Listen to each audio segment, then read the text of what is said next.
Halo semuanya, gimana nih kabarnya lur? Semoga dalam keadaan sehat dan mood yang baik-baik aja ya lur ya. Jadi kali ini Mimin bakalan ngelanjutin dong gua series yaitu Throne of Steel. Dan buat teman-teman yang mungkin baru gabung, Mimin saranin untuk nonton bagian sebelumnya dulu, linknya ada di deskripsi. Sebelum kita lanjut, boleh lah ya untuk di subscribe tipis-tipis agar kalian tidak ketinggalan video-video berikutnya. Oke, nggak usah berlama-lama lagi, siapkan kopi, luruskan kaki, hormati gurumu, sayangi temanmu, cintai pacarmu, itulah tandanya kita masuk ke intro. Let's go.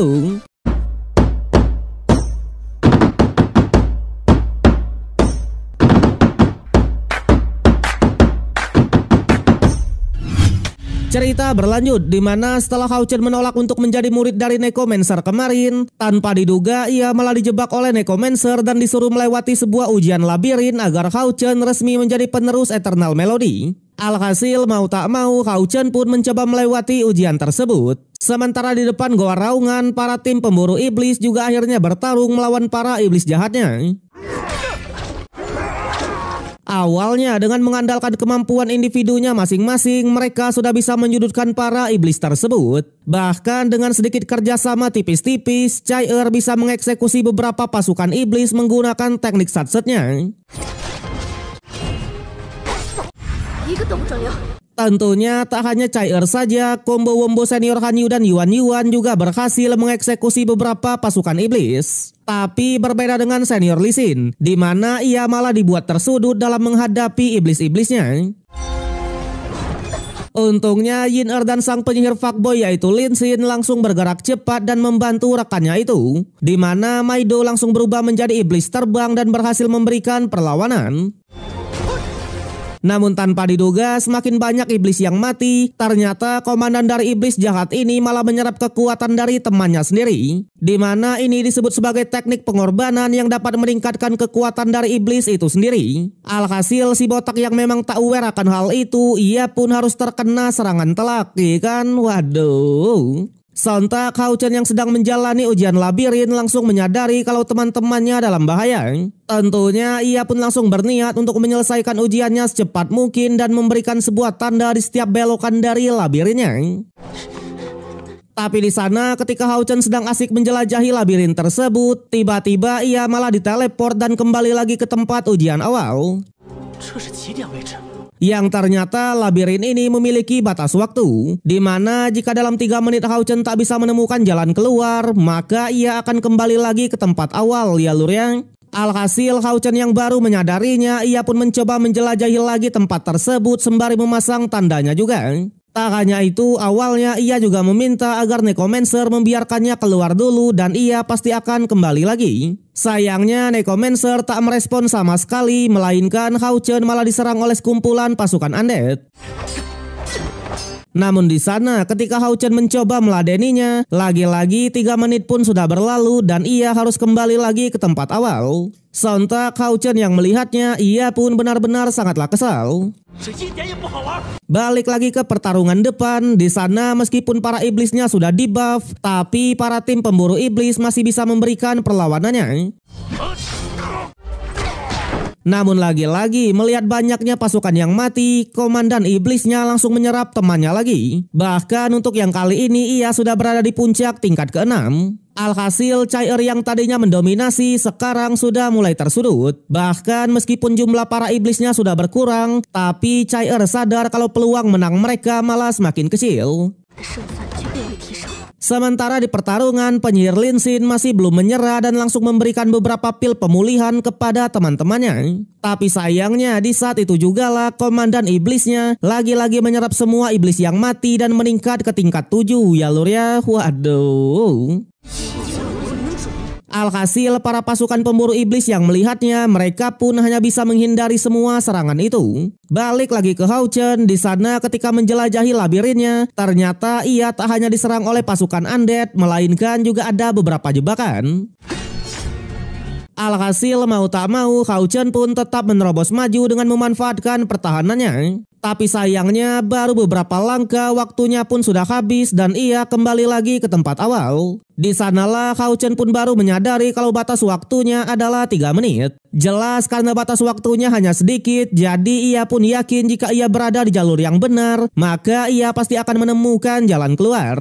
Namun sayangnya ketika Hao Chen sudah berjalan di jalur yang menurutnya benar, ternyata ia masih harus dibingungkan lagi dengan 3 belokan dan juga sekumpulan pasukan undead. Sontak mau tak mau Hao Chen pun langsung menggunakan kekuatannya untuk mengalahkan para pasukan tersebut. Bahkan karena pedangnya tertancap di setiap tembok, jadi Hao Chen juga mencoba memanfaatkannya untuk melihat labirinnya dari atas. Sayangnya sesampainya di atas labirin, Hao Chen malah langsung dikagetkan dengan fakta yang pahit karena ternyata labirin ini seperti tak ada jalan keluar.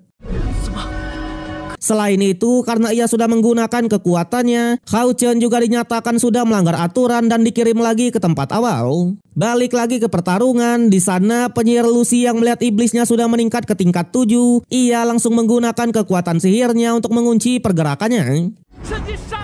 Tapi sayangnya ketika iblisnya sudah terkunci, penyihir Lin Xin malah ragu untuk mengeluarkan teknik menyerang yang membuat iblisnya pun malah terlepas lagi. Alhasil ia pun hanya bisa melindungi penyihir Lucy menggunakan sihir pertahanannya. Berbeda dengan Hao Chen, di sana ketika ia bertemu dengan pasukan undeadnya lagi, ia benar-benar marah besar dan mengatakan kalau labirin ini tak ada jalan keluar. Tentunya ujian ini sebenarnya tidak berguna karena memang tujuan sebenarnya dari labirin ini hanyalah membuatnya bersedia untuk menjadi penerus dari Eternal Melody. Jelas selama ia tidak bersedia, maka jalan keluarnya tak akan pernah terbuka. Yang tanpa diduga setelah amukannya itu, pasukan undeadnya malah berubah menjadi boneka kecil dan bisa berbicara. Sementara di depan goa, sayangnya pertahanan milik Lin Xin tadi berhasil dihancurkan. Untungnya di saat itu juga lah wakil kapten langsung mengeluarkan teknik Susanoo untuk menyelamatkannya. Tak hanya itu, melihat iblisnya yang semakin kuat dan sudah bukanlah tandingan mereka lagi, Chai-Er awalnya sangatlah bingung. Apalagi semua teman-temannya sudah mulai tersudut dan sudah diambang kematian. Alhasil mau tak mau sebagai wakil kapten yang diberikan tanggung jawab untuk menjaga semua teman-temannya, Chai-Er pun akhirnya memutuskan untuk menggunakan langkah terakhirnya, yaitu menggunakan teknik reinkarnasi. Sontak Hao Chen yang berada di dalam labirin, ia pun langsung menyadari akan hal itu. Bahkan tak butuh waktu yang lama, ia pun juga mengambil keputusannya dan bersedia menerima Eternal Melody. Dengan ini Hao Chen pun langsung dinyatakan lulus dalam ujian. Bahkan ia langsung diakui oleh Eternal Melody-nya. Sementara untuk Chai-Er, ia sudah terlanjur menggunakan teknik 6 reinkarnasi dan siap mengorbankan semuanya. Berbeda dengan Hao Chen, di sana setelah lulus ujian tadi, tanpa diduga ia bisa mengendalikan semua labirin di sana. Yang ternyata setelah Yelai Kese memberikan Eternal Melody, maka seluruh labirin di sini termasuk para pasukan undead adalah milik Hao Chen. Bahkan ia bisa mengubah labirinnya sesuka hati. Alhasil Hao Chen pun langsung mengubah bentuk labirin dan membuka jalan keluar. Di sana terlihat para pasukan undead yang mencoba untuk menghadang, seketika juga langsung dibuat tunduk di hadapan dari King Hao Chen. Tapi sayangnya di pertarungan depan, Chai-Er sudah benar-benar menggunakan semua kekuatannya.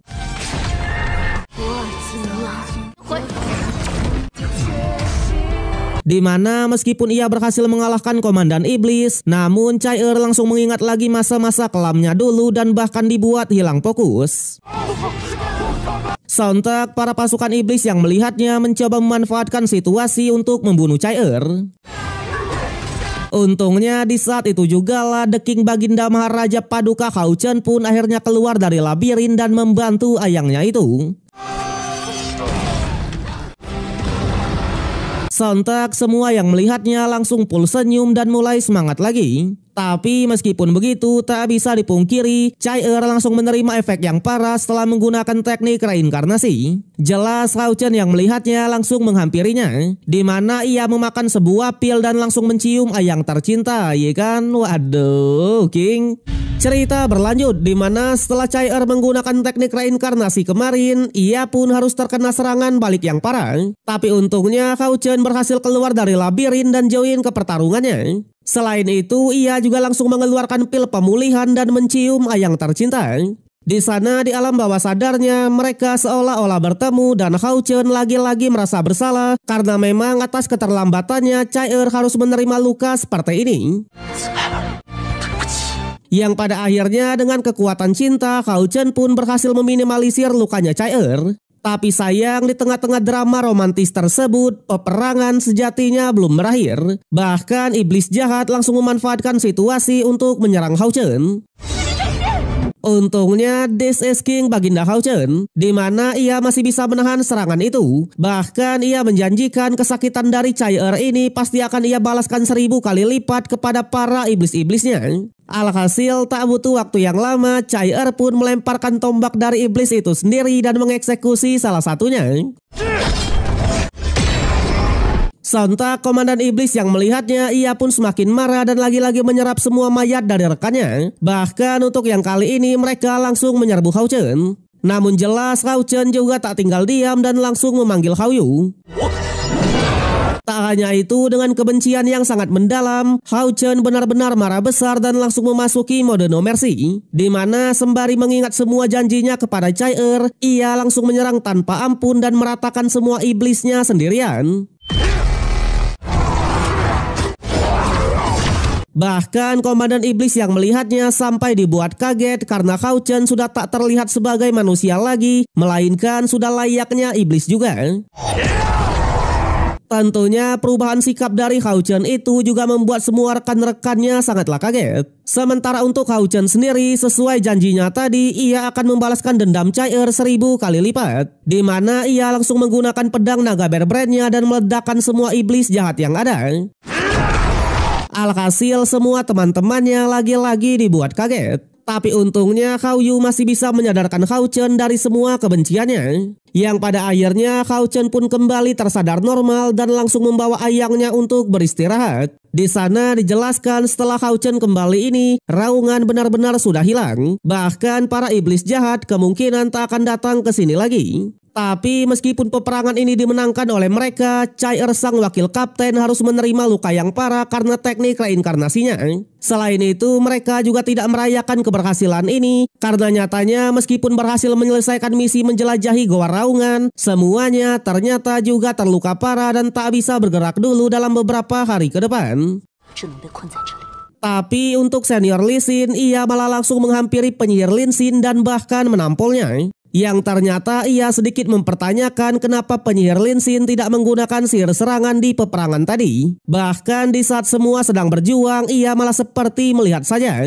Tentunya jika saja Hao Chen tidak kembali dengan waktu yang tepat, takutnya mereka semua pasti mati di sini. Apalagi perisai milik penyihir Lin Xin tak berguna sama sekali. Sontak senior Han Yu yang melihatnya, ia pun mencoba menenangkan dan membela Lin Xin. Karena memang penyihir Lin Xin sudah mempunyai perannya sendiri di dalam tim mereka.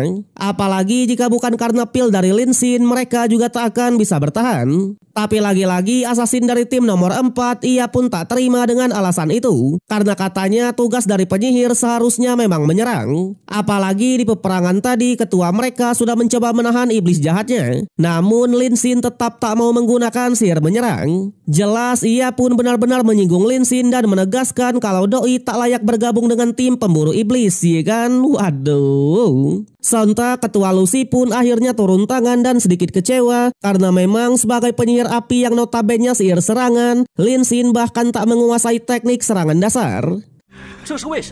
Sementara untuk senior Han Yu, ia masih mencoba membela Lin Xin dan mengatakan karena Lin Xin tak mau mengatakan alasannya, jadi mereka juga tak mau membebaninya dan lebih memilih percaya kepada rekan tim sendiri. Namun sayang, berbeda dengan tim sebelah, mereka tetap saja memojokkan Lin Xin. Apalagi Hao Chen tak akan bisa menggendongnya terus-terusan. Tentunya senior Lee Sin bahkan mengingatkan betapa besar harga yang harus dibayar ketika Hao Chen memilih Lin Xin dulu. Bahkan Hao Chen sampai harus mati-matian dalam melawan amukan Chai.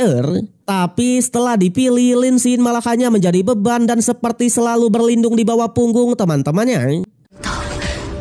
Sontak perkataan tersebut membuat Lin Xin pun sedikit tercengang dan akhirnya mau mengatakan alasan yang sebenarnya, di mana ia meminta maaf terlebih dulu karena tak mau menggunakan teknik sihir serangan. Tapi meskipun begitu, ia tak pernah berpikir untuk membiarkan rekan-rekannya mati di peperangan. Yang ternyata alasan Lin Xin tidak menggunakan sihir serangan karena ia sangatlah takut. Disinilah kita pun akhirnya mengetahui masa lalu dari Lin Xin ini. Jadi pada saat itu orang tuanya adalah penyihir jenius yang terkenal di seluruh aliansi. Bahkan ayahnya menghabiskan seluruh waktunya untuk mempelajari teknik sihir serangan yang sangat kuat. Sampai salah satu teknik sihirnya membuat para iblis pun ketakutan dan menjadi eksistensi paling menakutkan di dalam kuil sihir. Bahkan ayahnya sampai menjadi penyihir termuda yang menjadi pemimpin di kuil penyihir.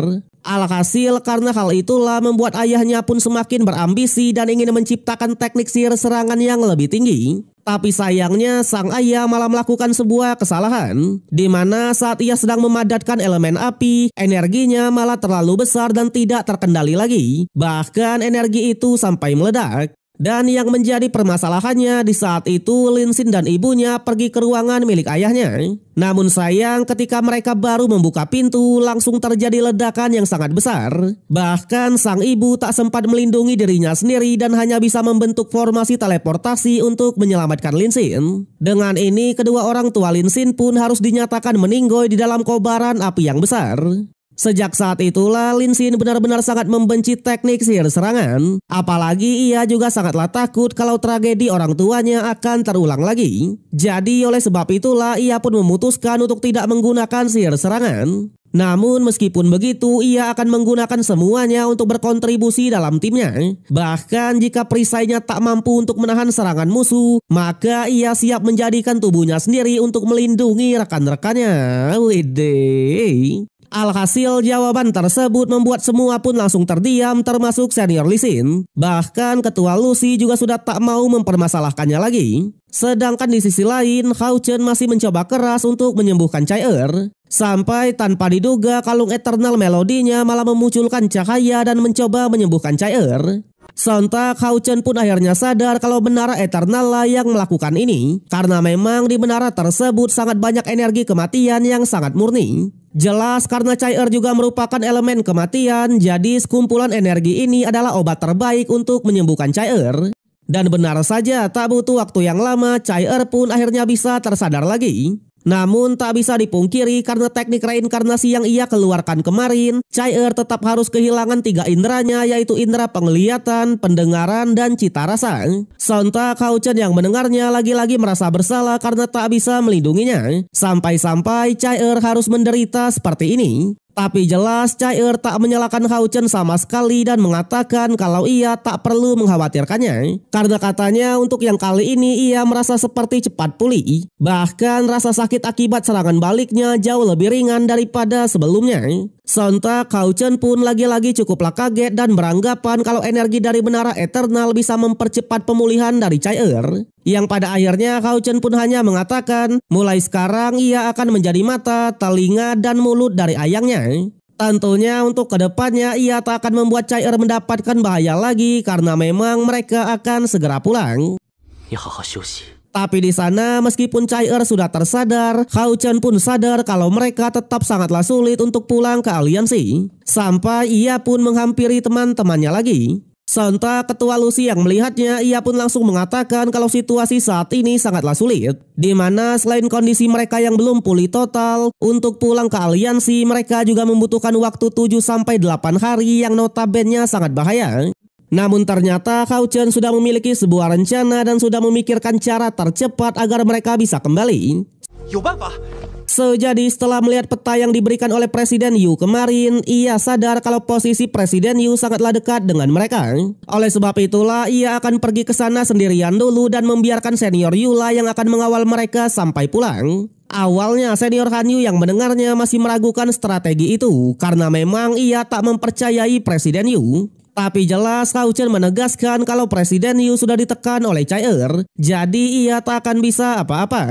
Selain itu, ia juga akan meninggalkan Hao Yu di sini. Jadi jika terjadi apa-apa, ia bisa diteleport oleh Hao Yu. Tentunya semua rekan-rekannya hanya perlu mempercayainya karena memang inilah jalan satu-satunya.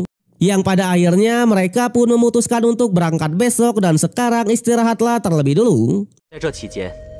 Sedangkan untuk senior Lee Sin, di sana ia malah mengajak Lin Xin ke suatu tempat karena katanya ada hal yang ingin ia obrolkan. Yang sudah jelas dengan gengsi yang sangat tinggi, senior Lee Sin pun meminta maaf atas perkataannya sebelumnya, di mana ia langsung menyalahkan Lin Xin tanpa mengetahui masa lalunya. Tapi jelas Lin Xin tak terlalu mempermasalahkannya, apalagi setelah mengatakan semuanya ia malah merasa lebih baik. Namun senior Lee Sin yang memang tak mau memiliki hutang, ia malah menyuruh Lin Xin untuk memarahinya balik dan bahkan menampolnya. Tapi jelas sebagai fuckboy senior, Lin Xin tak mau melakukan itu yang membuat mereka pun malah terjadi adu bacotan kecil.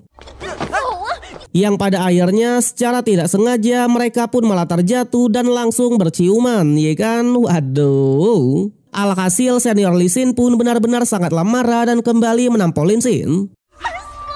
Tapi mereka sama-sama memutuskan untuk tidak menceritakan kejadian ini kepada siapapun. Yang pada akhirnya senior Lee Sin pun mengatakan kalau ia sudah meminta maaf dan ia pun langsung bergegas pergi. Tapi sebelum itu ia juga mengingatkan kalau Lin Xin tidak rugi sama sekali, melainkan ialah yang sangat rugi karena memang itu adalah ciuman pertamanya, ya kan? Waduh. Sontak Lin Xin yang mendengarnya juga akhirnya sadar kalau ini juga merupakan ciuman pertamanya. Sementara di sisi lain, Presiden Yu tiba-tiba malah memuntahkan sebuah darah yang ternyata selama ini ia selalu mencari cara untuk menghilangkan larangan cair.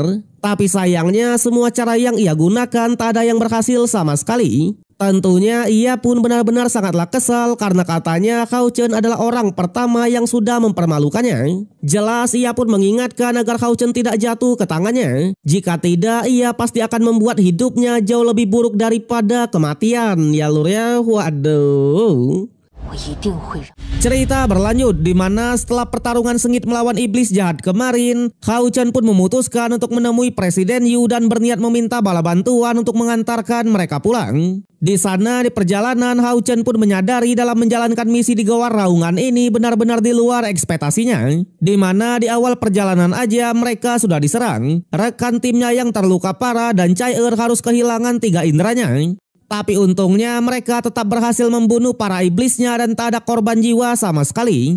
Tentunya mau itu kekuatan ataupun poin kontribusi, semuanya sudah meningkat pesat. Namun hadiah terbesar saat ini adalah bertemu dengan Yilai Kese, karena memang berkat Necromancer meningkatkan kemampuannya lah ia bisa kuat seperti ini. Jelas Hao Chen sendiri masih sangatlah penasaran dengan rahasia-rahasia yang ada di Menara Eternal.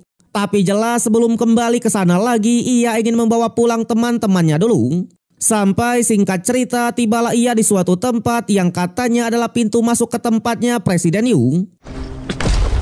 Alhasil karena pintunya cukuplah aneh, Hao Chen pun langsung mengeluarkan token pemberian dari Presiden Yu kemarin.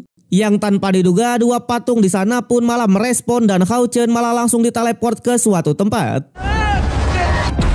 Sontak Hao Chen sendiri lagi-lagi dibuat kaget dan sedikit bertanya-tanya. Apalagi tempat ini sangatlah misterius. Tapi menyadari kalau dirinya masih terhubung dengan Hao Yu, ia pun juga tetaplah santuy karena memang jika ia dalam bahaya, ia bisa langsung diteleportasi. Sampai ia pun malah dihadang oleh 2 pasukan, yang ternyata tempat ini adalah Istana Iblis Bulan. Jelas melihat Hao Chen yang memasuki istananya tanpa izin, mereka pun langsung menghadangnya. Alhasil Hao Chen pun mengatakan kalau tujuannya ke sini untuk menemui Presiden Yu. Tapi sayangnya melihat penampilan Hao Chen yang biasa aja, mereka malah meremehkannya dan mengatakan kalau Hao Chen tak layak menemui yang mulianya. Apalagi yang bisa memasuki istana bulan ini hanyalah orang yang terhubung dengan Dewa Agares langsung.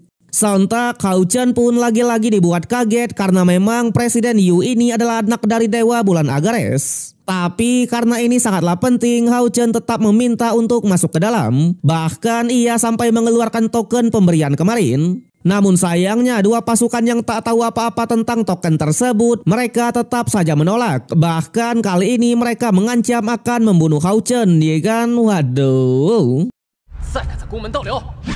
Untungnya di saat yang sama muncullah nona utusan atau pelayan dari Presiden Yu.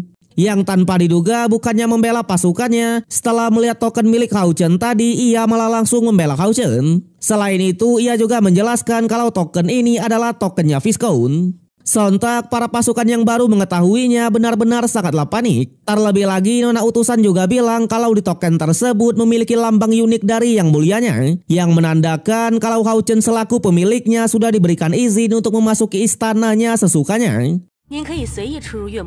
Yang pada akhirnya nona utusanlah yang akan melaporkannya kepada Presiden Yu dan menyuruh Hao Chen untuk menunggu dulu. Sementara untuk dua pasukan tadi, karena ketidaksopanannya kepada tamu terhormat, ia pun hanya bilang kalau mereka tak akan dihukum lagi, melainkan mereka berdua akan langsung dieksekusi. Waduh. Sedangkan di dalam istana, di sana Presiden Yu dan seluruh jajarannya sedang menghitung total kerugian karavan mereka ketika diserang oleh pasukan iblis kemarin. Di sana dijelaskan mereka sudah menghabiskan jatah setengah 1 tahun untuk seluruh pasukan iblis bagian selatan. Bahkan angkanya bisa mencapai 2 triliun lebih. Tapi untungnya total pendapatan mereka juga sangatlah tinggi yang membuat mereka pun tetap santuy-santuy aja. Apalagi bisnis stasiunnya masih berjalan lancar di seluruh benua ini. Sampai di tengah-tengah meeting tersebut, nona utusan pun menghampiri dan melaporkan kalau ada seorang piskon yang datang mencarinya.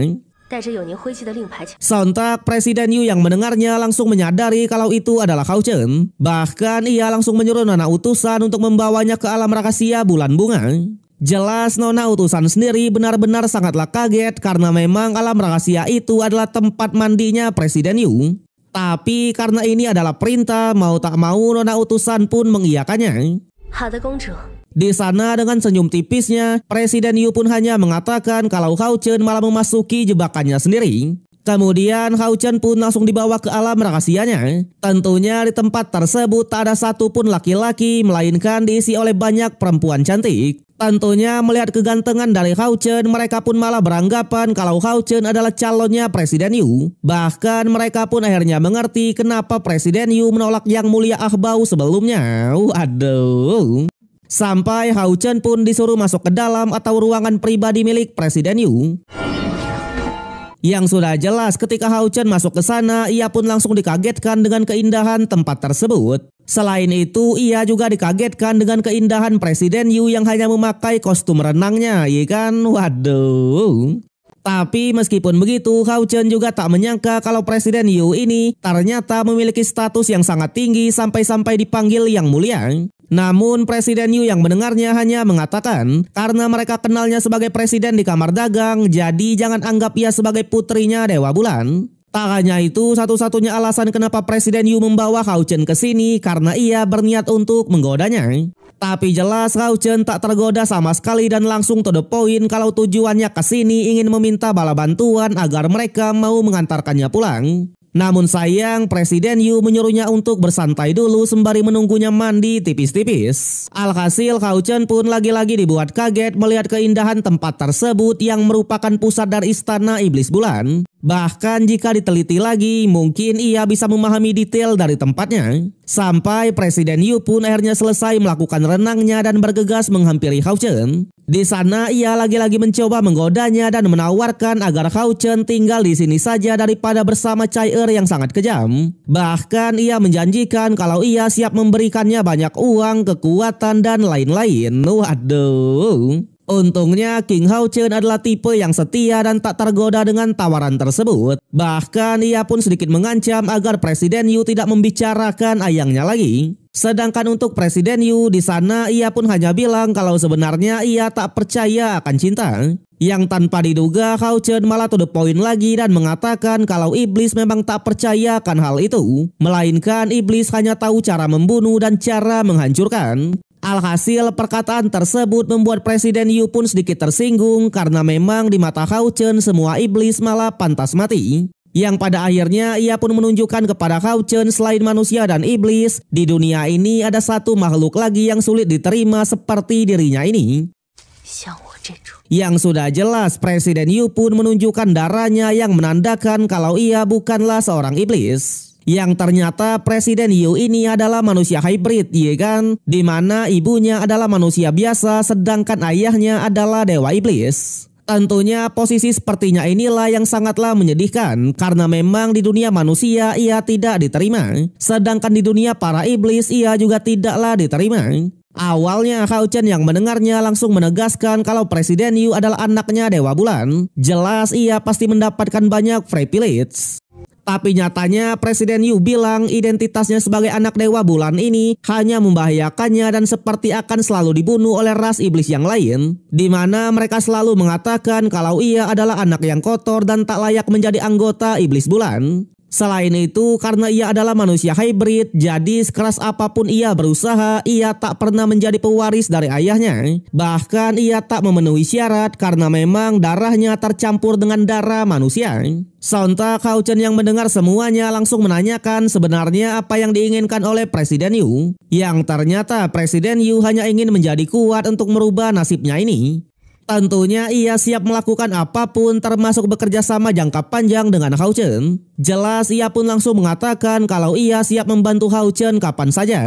Dengan begitu mereka bisa mempertahankan hubungan dan kerjasamanya. Sontak Hao Chen yang mendengarnya ia pun langsung berkata jujur dan mengatakan karena nyawa dari Presiden Yu sudah di tangan mereka, jadi sebenarnya mereka hanya ingin memanfaatkannya dan tak akan membantunya sama sekali. Yang tanpa diduga Presiden Yu tak keberatan sama sekali jika dimanfaatkan. Bahkan ia siap membantu umat manusianya. Apalagi ia juga tidaklah menyukai para ras iblis. Alhasil jika memang kerjasamanya bermanfaat untuk manusia, Hao Chen juga tak keberatan sama sekali dan menyetujui kerjasamanya. Selain itu, Hao Chen juga mengatakan jika di masa depan umat manusialah yang menang, maka ia menyarankan agar Presiden Yu membaur saja dengan para manusia. Dengan begitu, ia pasti akan mengerti arti bunga yang sebenarnya dan mungkin ia bisa memiliki orang-orang yang sangat menyayanginya. Alhasil Presiden Yu pun hanya mengangguk saja dan menganggap kalau nasihat barusan adalah berkah dari kerjasamanya. Yang pada akhirnya ia pun memutuskan 3 hari lagi ia akan mengatur pasukan dan akan mengantarkan Hao Chen pulang ke aliansi. Jelas Hao Chen yang mendengarnya sangatlah berterima kasih dan berniat untuk segera pergi. Tapi sayangnya di saat itu juga lah muncul aura yang sangat kuat yang katanya adalah auranya Kaisar Dewa Iblis. Sontak Presiden Yu sendiri bahkan dibuat kaget kenapa Kaisar Feng Xiu datang di saat seperti ini. Alhasil ia pun menyuruh Hao Chen untuk segera pergi. Namun tanpa diduga ketika Hao Chen mau berteleport kepada Hao Yu, hubungannya malah sudah terputus. Yang ternyata Kaisarlah yang sudah menutup seluruh istananya, di mana sebelum Kaisar Feng Xiu pergi, setiap gerakan seseorang akan berada di bawah tekanannya. Selain itu, di saat yang sama, pelayan pun juga melaporkan kalau Tuan Agares meminta semua orang untuk keluar dan menyambutnya. Bahkan ia meminta banyak perempuan untuk melakukan tarian dan menyambut Kaisar Dewa Iblis. Sontak Presiden Yu pun benar-benar sangatlah panik karena Hao Chen sudah tak bisa keluar lagi. Apalagi di tempatnya ini ia tak memiliki satupun pelayan laki-laki. Yang pada akhirnya karena sudah sangat tersudut, mau tak mau Presiden Yu pun menggunakan cara terakhir, yaitu menyuruh Hao Chen untuk didandani seperti seorang wanita dan akan menari di hadapan Kaisar Dewa Iblis. Ya kan? Waduh, King, turun derajat King. Tapi sayangnya episode yang kali ini harus berakhir sampai di sini. So, terima kasih untuk semua yang sudah menonton. Sampai jumpa di konten berikutnya.